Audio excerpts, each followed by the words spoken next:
Ola a todas e todos, son Adrián Castiñeiras, actor e produtor, e a miña relación co galego ten unha historia moi particular, porque o galego é a miña lingua materna, de toda a vida na miña casa falouse en galego. Pero cando tiña como 5 ou 6 anos, un día no parque, achegueime a miña nai e dixen: «Mamá, eses nenos din que falo raro». A miña nai contestoume: «Non fala raro, fillo, falas en galego». Pero a min aquilo non me convenceu de todo. Entón dixen: «Mellor non falar raro».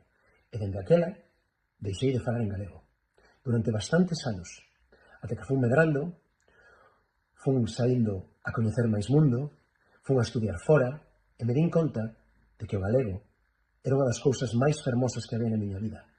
Era a conexión coa miña terra, coa miña familia, e unha ferramenta moi poderosa, grazas, entre outras cousas, a que hoxe teño unha carreira actoral en galego maravillosa, e da que estou moi agradecido.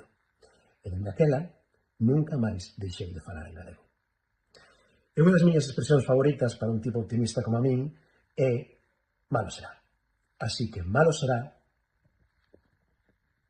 e unha